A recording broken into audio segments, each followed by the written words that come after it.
Hello and welcome back to the FSF Podcast. I am Tim. I am your host, and this is a show that is made by nerds for nerds. So today, our guest in the Nerdatorium is a really cool actor, but he's evolved to working behind the camera as well as a producer, a director, a co-host of the Delta Flyers podcast. And you may best know him for his role on Star Trek Voyager, of course, as Tom Paris, which he did for about, I think, 165 or 170 episodes, somewhere in that neck of the woods.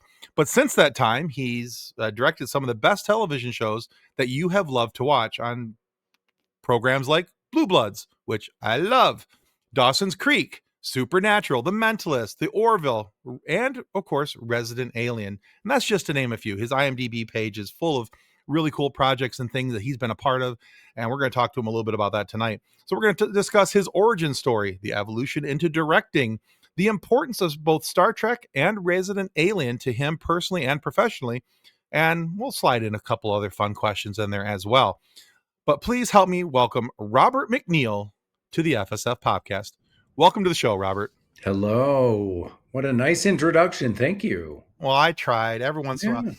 My favorite is when I'm interviewing somebody and I happen to stumble across their website or their IMDb page, and it's clear that they've had a really smart PR person write it for them. And I'm like, I'm just going to steal that. And I've done that before. Yeah, I just and I always admit it right in the introduction. I'm like, yeah, I can't write this good, so I'm just going to steal their introduction and we're going to go with it. Yeah, it's been kind of entertaining at times. Well, it was good. You covered a lot there. You covered. Yay, me! All right, so Robert, one of the first questions I always love to ask every one of my guests. I shouldn't say anyone, but every one of my guests, unless they've been on the show previously, and then this is a moot point. But I always like to talk about their origin story first off, and right out of the gate. And I do this for a couple reasons. Number one, I love to know what makes people tick, why they do what they do, why do they get involved in the career that they had, the projects that they had, why do they choose what they were doing. And secondly, I'm a massive nerd, and nerds love a good origin story. So in the story of Robert McNeill, what was the deciding factor for you want to be getting involved in the entertainment industry? Yeah, it's I've told this story before, so I'll try to tell it new and differently here. But Okay. I didn't grow up in any sort of showbiz family. I mean, far, far from it. My grandfather was a big rig mechanic. He worked on. He was a shop foreman in a little town called Rockingham, North Carolina, that's most known for its racetrack. Mm-hmm. It's NASCAR track in Rockingham. But yeah, I came from a family of country people in North Carolina mostly. My father grew up in Rockingham. My mother grew up in a little town called Cary, North Carolina, and they were, I would say, working class, lower middle class, rural people, really. And so there was nobody in show business. There was no, theater or film or TV or anything.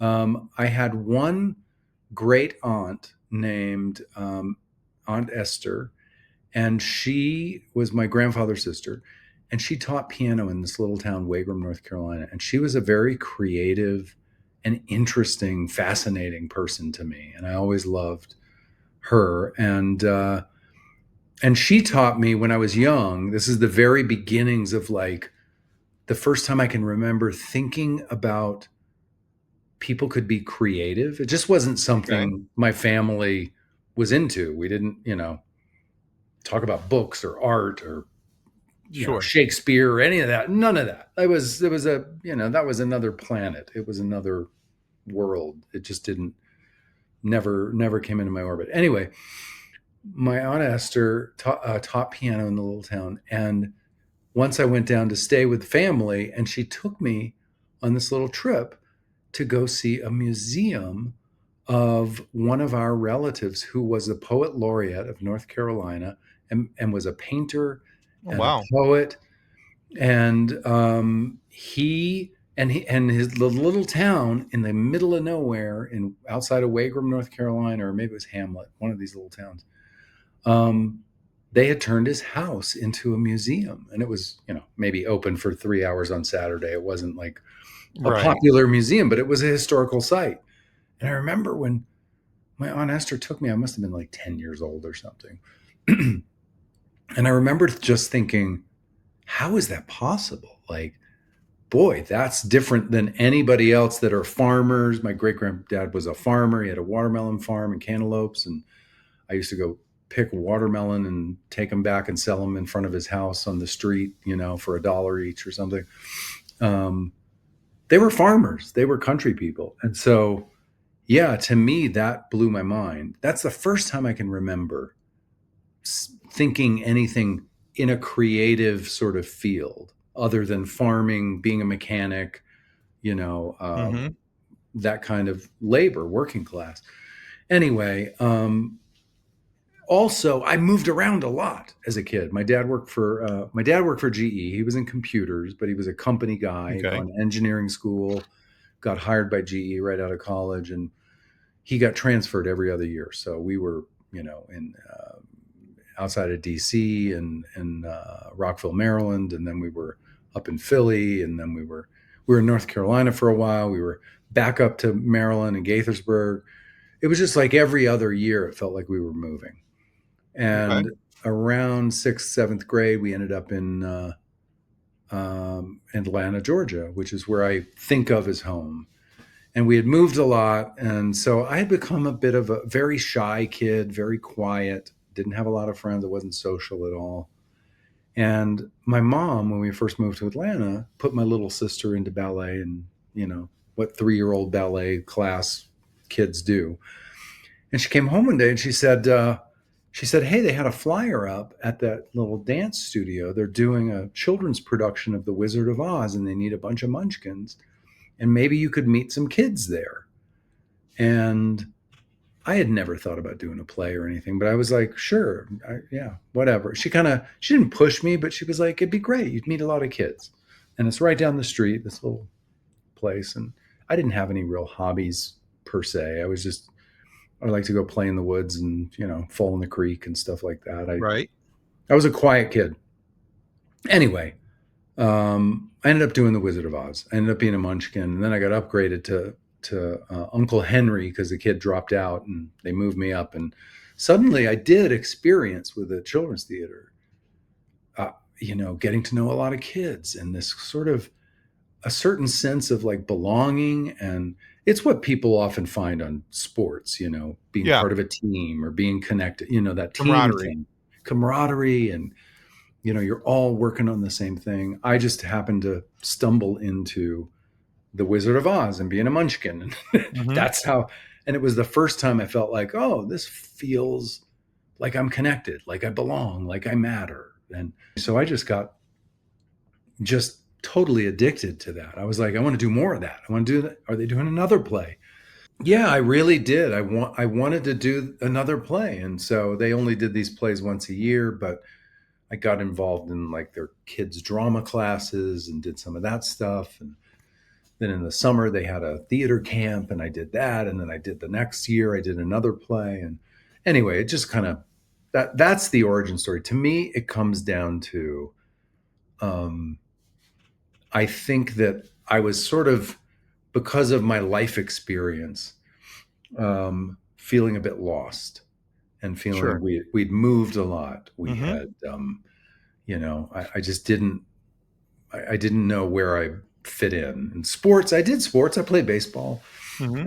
I played a little football when I was younger, very young. But by the time I got into the theater, it just felt different. It just felt different. And I've Okay. I've said this once before that because I had gotten quieter and quieter and become kind of a shy kid, I don't think that in my family there was a lot of emotional intelligence. Like we didn't talk about feelings. We didn't No. talk about, Yeah. which is a common experience. A lot of people have Yeah. families like that. And for me, the theater, because you've got a script in front of you and you've got a story and the character says how they feel and then they go through challenges and they have lines and then they usually when you're a kid you're doing plays where there's a happy ending. And so for me, it was like almost like therapy doing theater, because I was able to, like, in my body, I got to pretend like I had that emotional intelligence that I don't think I had developed because of Okay. the way my family was, because of moving, all those things. And so it sort of taught me how to express myself and how to, because I got to practice it. I had lines. Just say what the lines are. I didn't know how to do that in life yet, but just say the lines and you'll know what it feels like to be in a romantic experience with someone, or say the lines and you'll know what it feels like to be in an argument where where it doesn't explode like it might have in my family, where the Right. argument gets resolved, stuff like that. Like, that was what attracted me to theater, and TV and film never occurred to me back then. Like, just like my farmer family and any of this step never occurred to me. Once I discovered theater, I was like, oh, I get that. And then as I did more theater, a lot of theater through high school, local theater, some local professional theater, I started thinking, oh, maybe I can be a theater actor. Maybe that could be my career. So that's what I went to do. Even when I went to be a theater actor, being on TV shows or any of that, going to California, to Hollywood, none of that. It, Sure. it literally didn't occur to me until, well into being in New York and trying to be a theater actor. Okay. Yeah. All Yeah. right. Do you There's my remember? origin story. There you go. I like it. It's a good origin story. Thank you. Do you think that? And I'm just asking this because the one of the similarities between your upbringing and mine is I've also moved a lot Mm, for vastly different reasons. My natural father was an abusive alcoholic with my mother, and so we were constantly moving. yeah. Um, I'm sorry but to hear that. yeah, well, it is what it is. I mean, Everybody's got their stuff, right? yeah, Everybody's got there's something. there's always baggage back there somewhere. Uh, Exactly. but hey, my mom married a good man when I was about 9 years old. I have his last name now and not That's my birth great. last name, and that's my dad. So, Yeah. um, but Well, it's funny you say that, because, Terry Farrell, who was on Deep Space mhm, Nine, played Dax. She's now a co-host with us on our podcast, The Delta Flyers, our Star yeah, Trek podcast. And Terry's been on, and she's talked about that, how her natural father was not a part of her life growing up, and her right, stepfather, and when she was a teenager and starting to model, she had to pick a professional name. And she was like, oh, I have a chance to honor my stepfather because he's my dad. yeah. So Farrell is her stepfather's last name. Oh, It's that's not her. cool. Yeah, she That's a took neat little that. tidbit. Yeah. Yeah. Yeah. But yeah, he adopted me when I was 13, but up until that point, like we had moved around a lot, went to a bunch of different public school systems, and Yeah. and did you find that moving I find that moving around that much does one of two things for a young kid. It either makes them an introvert and they kind of recede back into themselves, or they become some form of a version of an extrovert. Which was me. I got to the Mm, point where I was going and trying to be, I always tell people I'm an extrovert up until the point that I'm not. right. Uh, and then, we wipe the slate clean and we move forward. But how do you think that affected you I think moving around a lot? I think in those years of, pre-adolescence and early adolescence, I was shrinking. Okay. And I think that if I had not found that children's theater in The Wizard of Oz, Mhm. um, I'm not sure how that would have manifest, like how that would have gotten resolved. Okay. I don't know. I because I really, um, yeah, I don't think it was bringing out extroverted qualities. I think the theater really, for Okay. me, and the idea of being an actor and all that, for me, really was critical. And I Okay. remember, when I was later in high school, when I was thinking about going to college for, going to school for acting and being an actor, and I remember my mentor, Linda Wise was her name. She's passed away now. She was a high school teacher and a local theater director and a wonderful um, theatrical personality. She was a big deal and sent a lot of people off to Broadway and theater careers and creative careers. She was just wonderful. But Linda said to me, she said, I said, I think I'm going to try to be an actor. And she said, all I can say is if you can imagine yourself doing anything else and being happy, then I think you should do that. But if Right. you can't, if you cannot imagine your life without being an actor, that's how committed you have to be. You have to be 150 per 200%, what 1,000%. You It got to just be can't all be in. an option. You've got to be all in, because she said that, the odds are it's going to be a tough life being an actor. And she was right. She was absolutely right. Okay. And I was one of the lucky ones. There's a lot of very talented Oh, people sure. I've known throughout my career, um, who I thought were incredibly talented people, but Yeah. never had a break to have an easy life. They always had a hard life trying to make it happen for whatever reason. They just didn't have the opportunity, the luck, Hmm. the timing, all that. Yeah. I look at acting much the same as I do with musicians who are trying to cut it and trying to break it. Yeah. They slog, they put in the work, they're doing all the stuff behind the scenes, and they could be immensely talented, but for whatever Mhm. reason, it just hasn't cracked for them just yet. Yeah.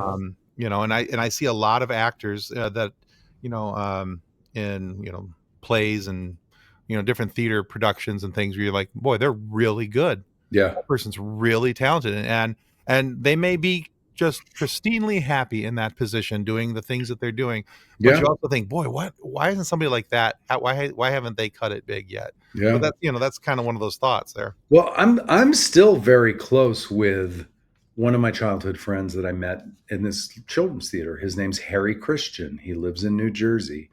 Um, and he has continued. I'm 61. He's a Hmm. year or two older than me.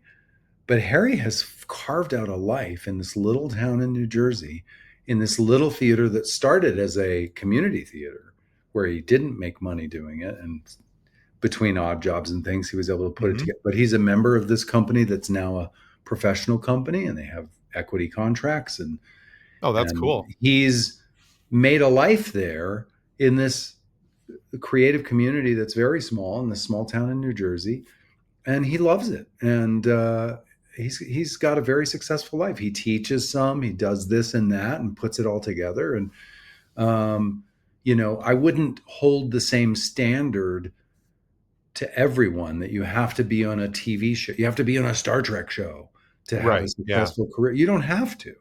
You No. can, my friend Harry I admire what he does. Last month, he just did this original play. He was telling me about it, that the company member had written. And he told me about this play. And I was like, that sounds so creative and fascinating. Good for you. How lucky Yeah. you are to be able to do this.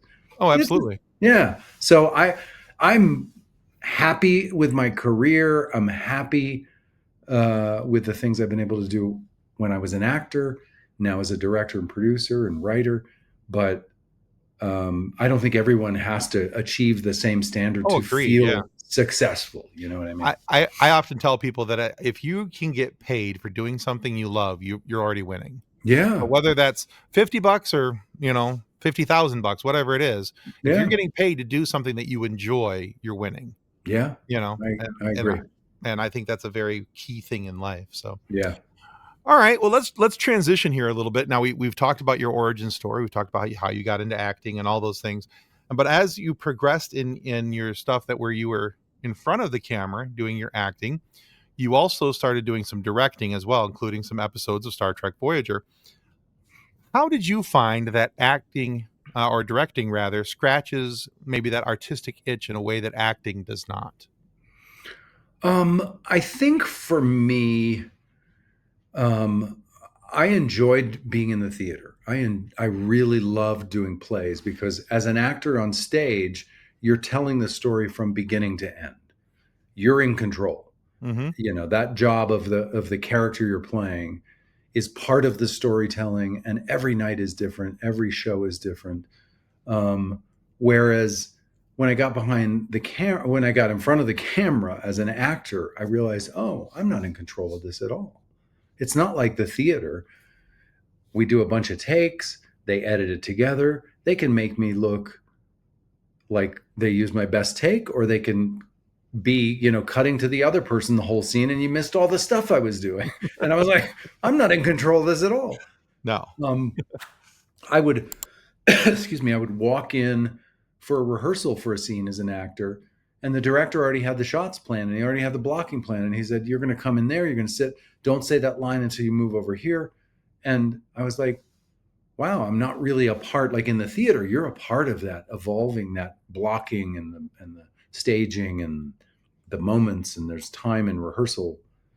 But in television, it's too fast. You gotta, they tell you where to stand and where to say what. And anyway, so I think it was that sense of like, whoa, I'm not in control of this. I don't feel as confident, I'm not enjoying it. I got to the place where I wasn't enjoying being in front of the camera as much. It wasn't Okay. fun anymore. It felt like, oh, I'm just a puppet in this bigger picture. And I started looking at the people behind the camera, the set design, the production designers, the cameramen, the director of photography, the director, the writers, all these people, the producers. Like, what are they doing? Because they seem to be pulling all the strings. I'm literally the last one to get all the information. And I found that what they were doing was really interesting to me and very creative. And yeah, so that's why I started looking at the people behind the scenes and all the things they did, and I found that to be more challenging for me. Okay. Yeah, yeah, I think that's a great answer because I think for somebody who hasn't, obviously I haven't been on a set, I wouldn't know what that feels like. But I can see your point where if you want to have an artistic vision laid out, maybe as an actor, that's maybe not the spot that's going to give that to you. yeah. It's ironic because now, having directed and produced for a long time, I really hold the actor's role in high esteem. Like, if we don't have a great performance that moves people moment to moment, scene to scene, nobody's going to watch. I don't care how cool the shots are. I don't care how great that set is that you built or the visual effects Sure, you're yeah. doing. If the actor is not bringing humanity and real human moments, moment to moment, like, the actor's role is very very valuable. But I still think, as a director and a producer, it's often in service of the people who are more in control of the big picture, and that's the writer, the director, the producer, the editor, all those people. Um, Okay. we can manipulate. I remember. Here's a great example. I remember an editor friend of mine once, when the reality show Survivor first came on the air. Oh yeah, yeah. The very first season, they had shot it and they had edited it. Edited it. That's funny. They edited the show, and they weren't happy. They were like, "This is not exciting." And so they called my friend Greg, who's a wonderful editor, had been a wonderful editor, and they said, "Take a look at these cuts and tell me what and some of this stuff. Take a look at it. Take a swing at this, because it's not. We want this to be exciting, and it's just boring." And Okay. he looked at it and he said, "You're just showing what really happened. You're just editing what really happened." He said, "You need to think of this like a scripted." He was an editor of scripted shows. He said, "You need to think of this like a scripted show. Who's the bad guy? Who's the villain?" He said, "You can have someone talking or doing something in Survivor, but you can cut over to someone reacting and take a reaction from another scene or another, game, and you can create a whole story that didn't really happen by the way you edit Survivor." And they were like, their minds were blown. They were like, "Oh my God, we can take pieces Hmm. from, day 10 and put it on day one, and, already start setting up dynamics Sure. between these people that didn't exist."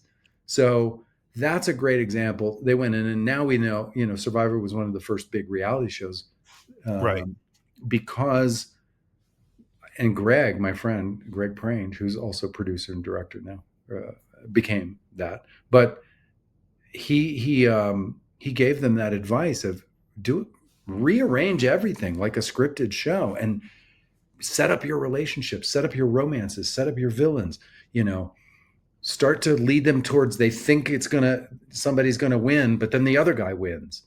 And if you just show what really happened, it's kind of boring. It's like normal life. So don't do that. Make up a story. That to me shows the power of the people behind the scenes. Is that, you know, Yeah.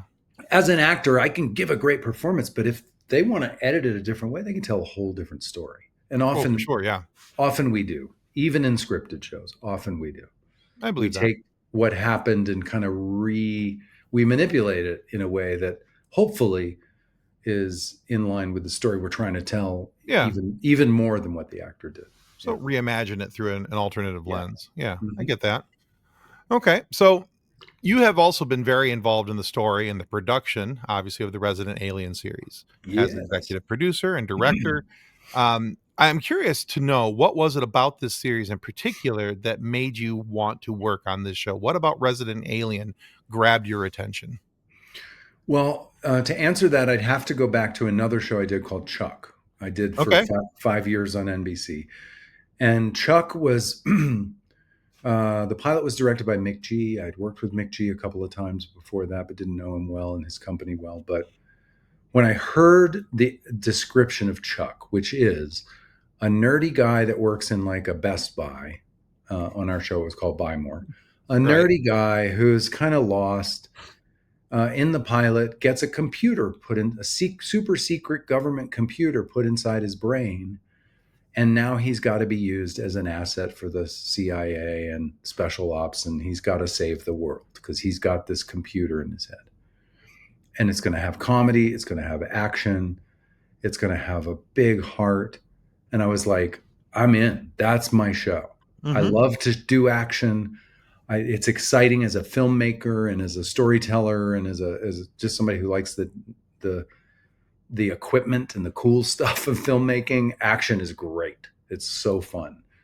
I love comedy because I like comedy in life. Mm-hmm. I like to spend time on a set.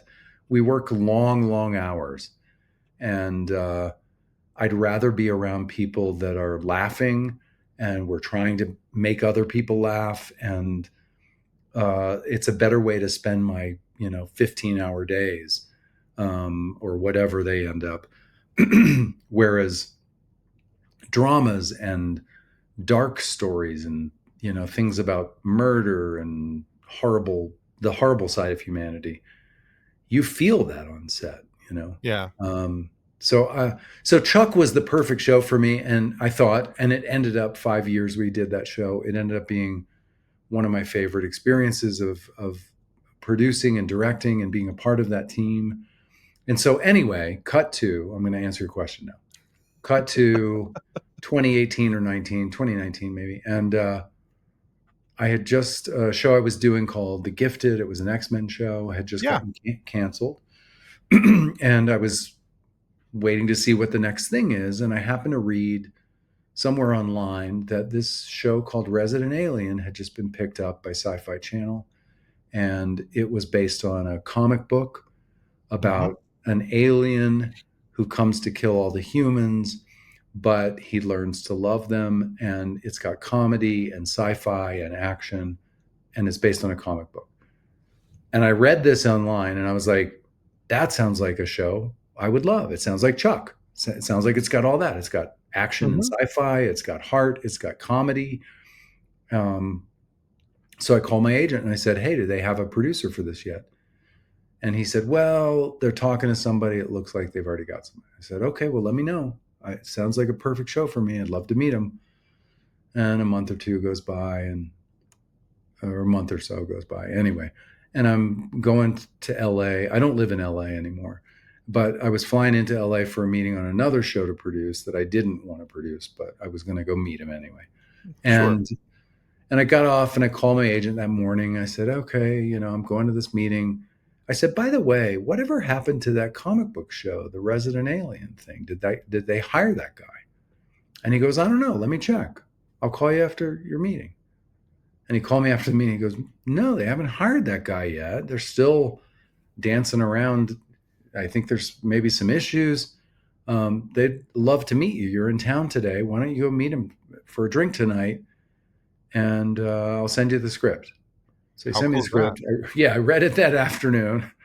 Went and had drinks with some of the studio people, not Chris, who created the show yet. And we had a great meeting. And they said, "You've got to meet Chris. You got to meet Chris." And so, anyway, yeah, that's how it happened. So I kept on him about it, my agent and everything. And then luckily they hadn't hired this other guy. I know the other guy. He's a wonderful producer and director, and he would have Hmm. been wonderful. But I think he had young kids. He didn't want to go to Vancouver for all those months. And my Sure. kids, my kids were old and so and grown and on their own. So I didn't have that worry. So I was like, Fun. had a Yeah. great meeting, went to Vancouver, worked with Alan Tudyk. He did a brilliant job on Resident Oh, for Alien. sure. Yeah. Chris Sheridan's a wonderful creative partner and showrunner. And I got to write on that show. I got to direct. I got to produce all the episodes. It was great. It was a great show.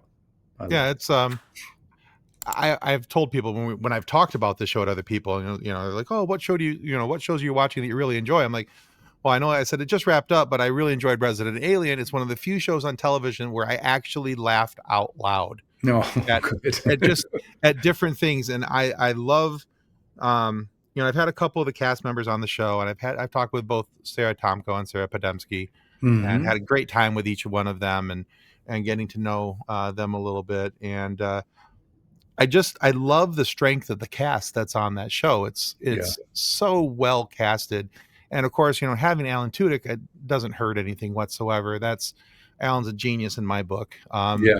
I'm pretty Yeah. sure that guy's winning at life. If you can get paid to sound like a chicken in a Disney movie, you're doing something right. Yes, you are. But how did you find that working with a cast like that, with strength of the cast? How does that affect the way that you direct? Well, it's interesting because that cast had Alan Tudyk, who's done, 10,000 different Hmm. kinds of things, from theater to big feature, movies, to TV shows, to big TV shows, weird little obscure TV shows. He's done, all kinds of things, big movies. So he's a veteran, and I would say the rest of the cast were pretty much rookies in a lot of ways. They had Hmm. not had that kind of experience on a TV show. Corey Reynolds had done a series for a while, and he'd been on Broadway. So Corey was the other experienced actor, but most of the other cast members were fresh faces to TV, and certainly they had done a lot of other things with their, developing their careers, theater and indie films and things like that. But they were kind of new to this kind of TV show. So it was a very interesting um, balance to give Alan what he needed as a veteran and a professional, and give Hmm. him the space and respect to let him do his thing in the way that he was used to doing it, having done so much work, and to support these newer actors who didn't have as much experience about Yeah. just the mechanics sometimes of how a day goes, and how a rehearsal and just all of that is very different than theater. I mean, we talked about my experience in the theater. It was very different for me going to TV as an actor. So very different for a lot of these theaters, like Sarah Tomko. Sarah Podemsky had done a lot of stuff. Hmm. Um, but yeah, it was. They were all beautifully cast. I said that to Chris so many times. The same thing. Like, wow, did you get lucky?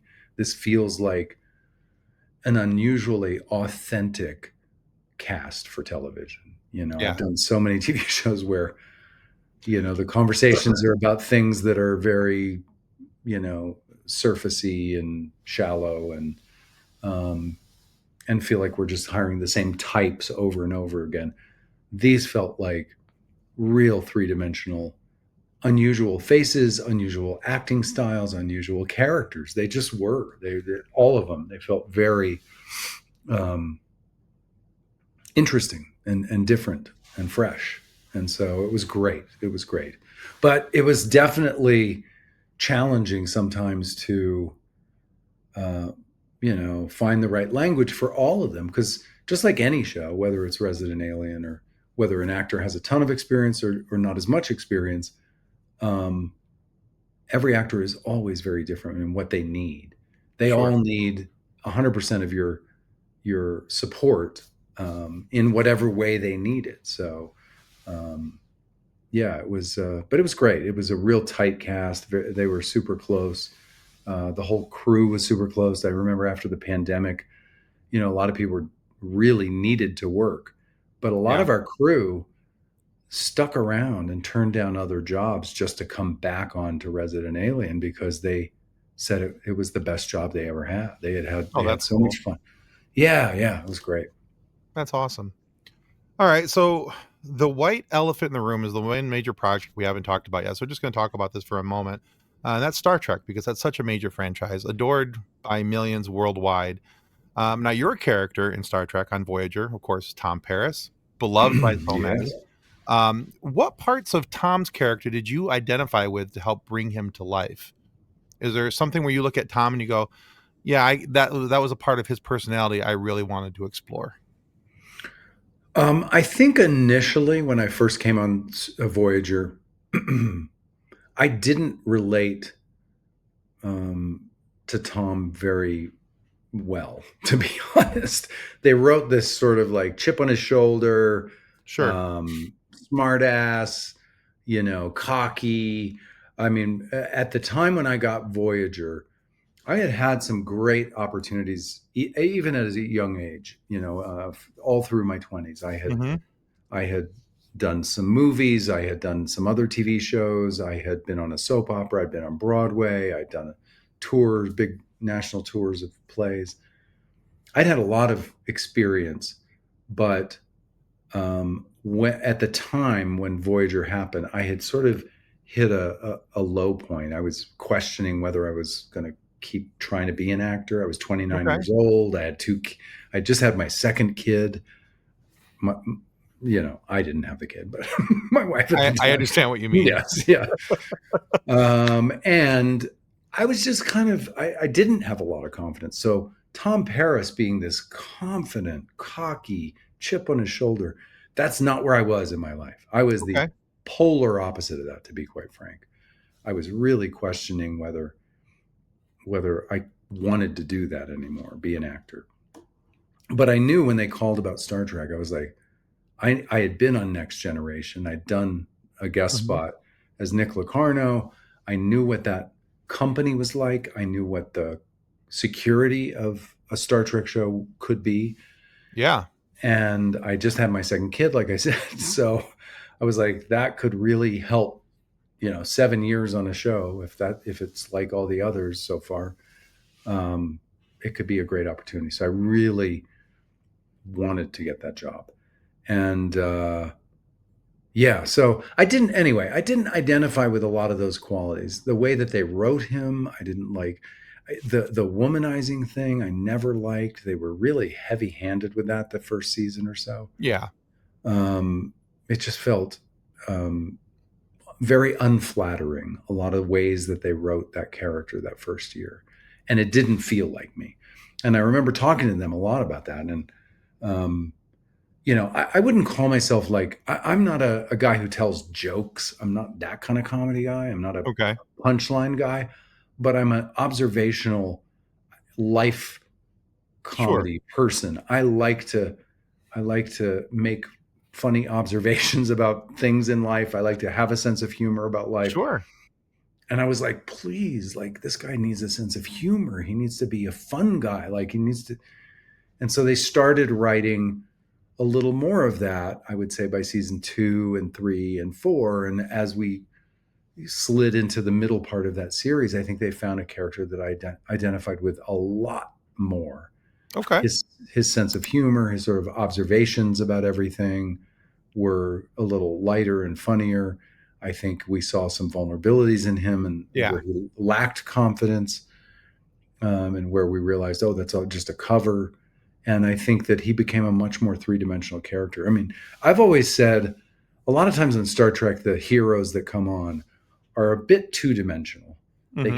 can, they put them in a box and they just want them to keep playing that box every year, every episode. Tom I think on Voyager, a lot of our characters evolved, but I would say that I'm grateful that I think Tom evolved more than most any character I can think of, from Yeah. going from the kind of person he was in the beginning to where he ended up by the end. To me, I'm grateful that he got to have that kind of three-dimensional change, and the relationship with B'Elanna I thought was incredible. Star Trek doesn't always do great relationships, and that one was really good. And I Hmm. give a lot of credit to Roxanne Dawson, who's also become a director now. But she and we took that relationship and those scenes and stories really seriously, and we really respected each other's characters and the character arcs they were going through. We didn't judge those character arcs. We Okay. didn't, we were yeah, I think it was a good matchup. Nice. Yeah. Yeah. Everything in doing research for this interview, I was looking at, I went out and just kind of see what people were saying about Tom Paris. And I think one of the things that I saw more often than not was people were commenting on just what you talked about, was the development of his character arc over the seasons, and Yeah. how he Yeah. became a more relatable character, and he became somebody who had a level of interest in him, not just another cocky flyboy. Yeah. There was something to him. There was some substance that was given to him in later seasons, where people felt like they could attach to him. And I think that that's probably I think one of the better compliments you can give a character is that you get to Yeah. see their development, and you get to see that arc from whatever they started at to be this better, like you said, Yeah. three-dimensional character. So Yeah. Yeah. Yeah. I was by the end of the series, I was really happy with the whole scope of that character. yeah. But I Okay. think, if you jump in at just the beginning, I didn't like him either. I'm not surprised the audience didn't like him. I didn't particularly like it. But I also, as I said to you, I had come into Voyager really questioning whether I wanted to continue acting. And that's why the Hmm. directing became my focus during Voyager. So I was just, my strategy was just be a good company guy. Like whatever they write, don't complain, don't give them notes, don't tell them, you don't like things. Like just be a good soldier, show up, and they'll give you an episode at some point, and you'll get and that'll be my how I kind of take a new path. Right. And so I in hindsight, I wish I had done both. I wish I had been a little more outspoken about Hmm. the things I didn't like about the character. I wasn't. I did whatever they wrote. I did it. I tried to do it how they wanted, even if I disagreed. And Sure. I think some other actors, like Bob Picardo, was the doctor on the show.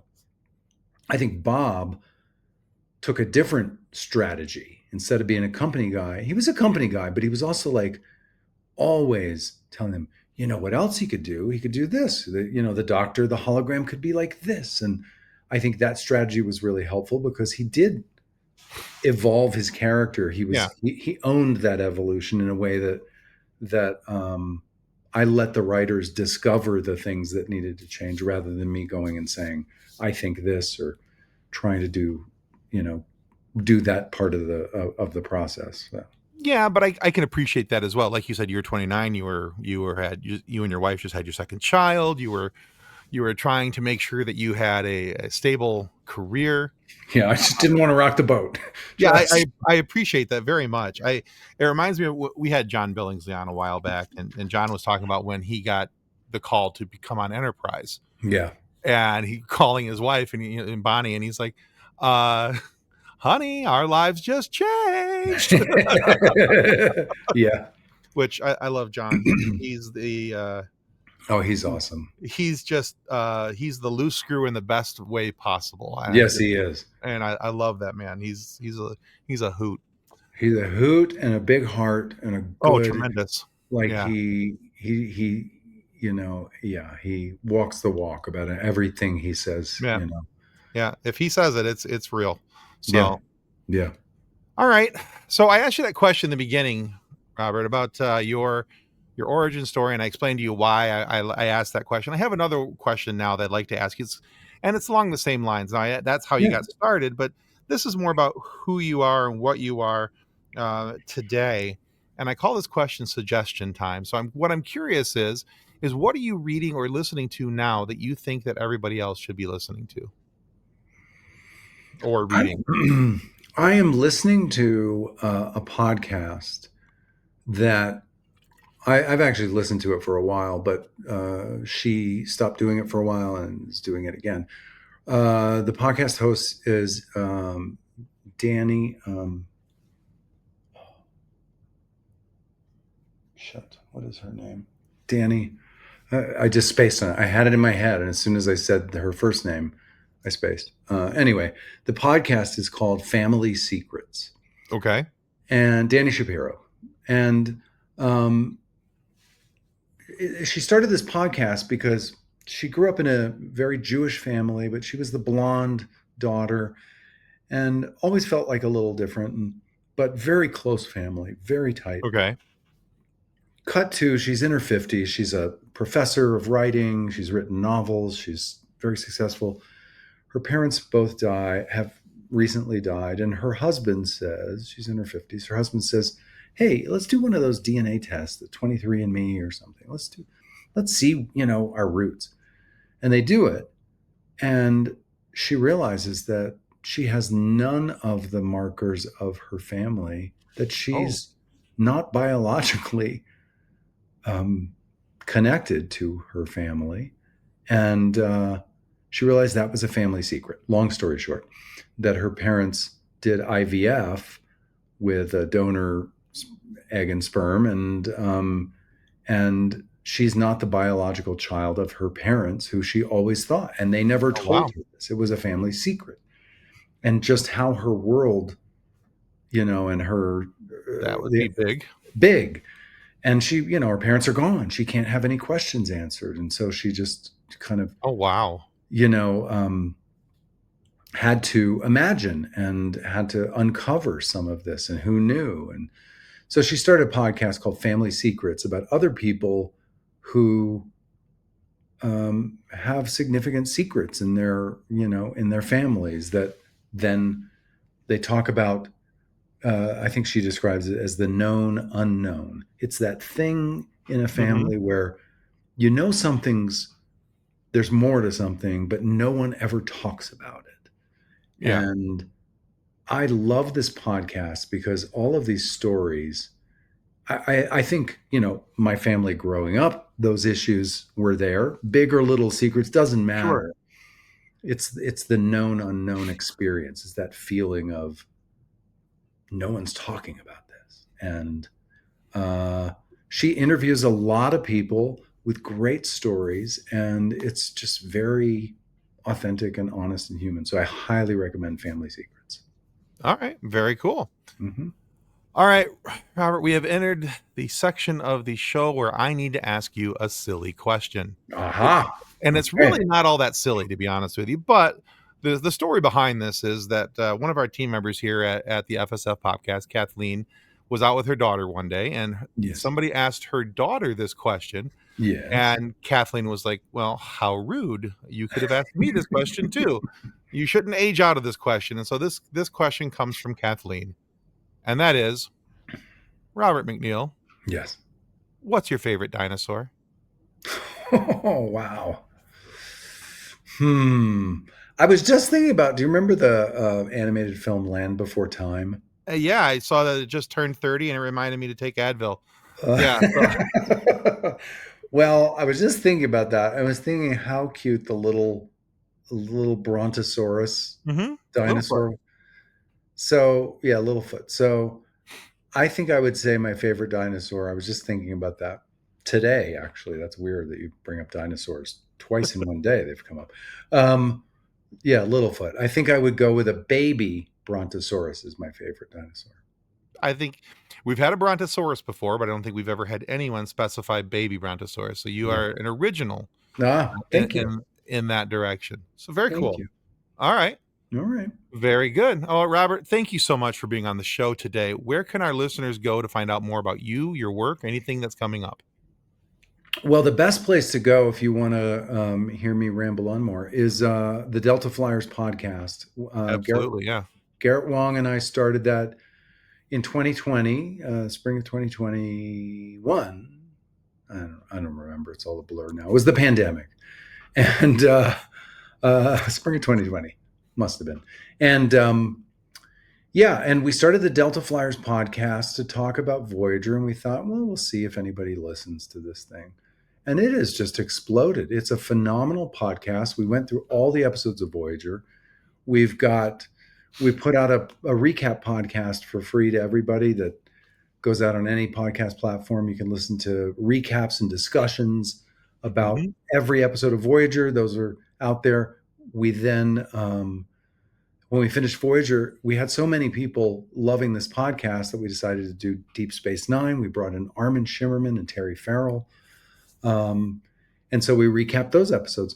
But beyond the recaps and the podcast that goes out, there's a Patreon that has all kinds of deep dives behind it where we do very cool deep interviews and bonus materials. And I had cocktail videos, and there's all kinds of things in there.